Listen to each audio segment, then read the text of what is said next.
காஞ்சிபுரம் மாவட்டம் உத்திரமேரூர் அருகே உள்ள கிராமத்தில் வீட்டின் சுவற்றில் அம்மன் வடிவில் காணப்படும் புற்றை பொதுமக்கள் ஆச்சரியத்துடன் பார்த்து செல்கின்றனர். நாள்தோறும் ஏராளமானோர் வருகை தந்து வழிபட்டு செல்கின்றனர். காஞ்சிபுரம் மாவட்டம் உத்திரமேரூர் ஊராட்சி ஒன்றியத்திற்குட்பட்ட சாலவாக்கம் குறும்புரை கிராமத்தை சேர்ந்தவர்கள் கருணாகரன், வித்யாவதி தம்பதியினர். இவர்கள் வீட்டின் பின்புறம் அமைந்துள்ள கீற்று கொட்டகையில் சுவற்றில் புற்று உருவாகியுள்ளது. இடிக்க இடிக்க உருவாகி வந்த புற்று அப்பகுதியில் பெரும் ஆச்சரியத்தை ஏற்படுத்தியுள்ளது. புற்று இடிக்கப்பட்ட இடத்தில் கடந்த நவம்பர் மாதம் கையில் குழந்தை ஏந்தியபடி அம்மன் வடிவில் புதியதாக ஒரு புற்று உருவாகியுள்ளது. இதனை அப்பகுதி மக்கள் ஆச்சரியத்துடன் பார்த்து வருகின்றனர். 2 மாதம் வீடு எரியும் போது ஒயரிங்லாம் கூட எரிஞ்சு போச்சு. இந்த 2 மாதம் இந்த பக்கம் பழக்கமே இல்லை. போன நவம்பர் 1ஆம் தேதி வீட்டில் லெமன் ரைஸ் செய்தாங்க. அதுக்கு மஞ்சள் பொடி இந்த இடத்துல இருந்தது. இதை எடுக்கிறதுக்கு வந்த உடனே அவங்க அம்மனை பார்த்துட்டு அவங்க ஒரு மாதிரி ஷாக் ஆகிட்டு என்னை ஓடன்னு கூப்பிட்டாங்க. கூப்பிட்ட உடனே நான் பார்த்த உடனே எனக்கு ஒன்றும் இல்லை, அங்கே பாருங்கள் புத்து பாருங்கள் அப்படின்னா புத்து பார்த்தா அப்படியே அம்மன் ஓடியும் அப்படியே இருக்குதுங்க. மழை அன்றைக்கி தான் ஸ்டார்ட் பண்ணி மழை பெஞ்சிட்டே இருக்கு. இருந்தாலும் இவங்க வந்தோடனே அப்படியே முழு நேரமாக அவங்களுக்கு சேவை செய்கிறோம்.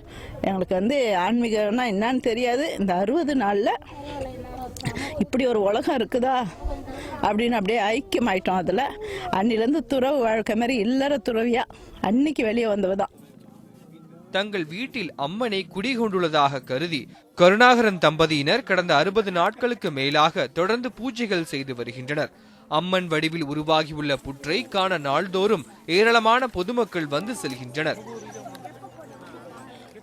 உண்மையிலே பார்த்தாக்கா செதுக்குனா கூட அந்த மாதிரி வராது போல இருக்கு. அந்த மூக்கு மொழி இதெல்லாம் ரொம்ப சிறப்பாக அமைஞ்சிருக்கு. பார்த்தாலே ரொம்ப பிரமிப்பாக இருக்கு. யதார்த்தத்தை மீறி ஒரு அபரிமிதமான ஒரு சக்தி இருக்கிறத தான் நான் ஃபீல் பண்ணுறேன். செதுக்கின மாதிரி இருக்கு. அம்மன் கையில் ஒரு குழந்தையோடு உட்காந்துருக்கிற மாதிரி இருக்கு. திரும்ப திரும்ப பார்க்கணும்னு தான் தோணுதே தவிர வீட்டில் இருக்கிறது எப்படா அடுத்தது செவ்வாய்க்கிழமை வரும், அடுத்தது வெள்ளிக்கிழமை வரும், திரும்ப எப்போ போய் அம்மனை பார்க்க போகிறோம் அப்படின்னு ஒரு ஆர்வத்தை மனசில் வச்சுக்கிட்டு இருக்கு.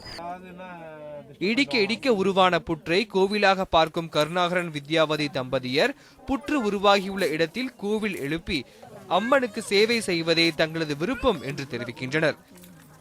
தேவேந்திரகுமார், நியூஸ் 7 தமிழ், காஞ்சிபுரம்.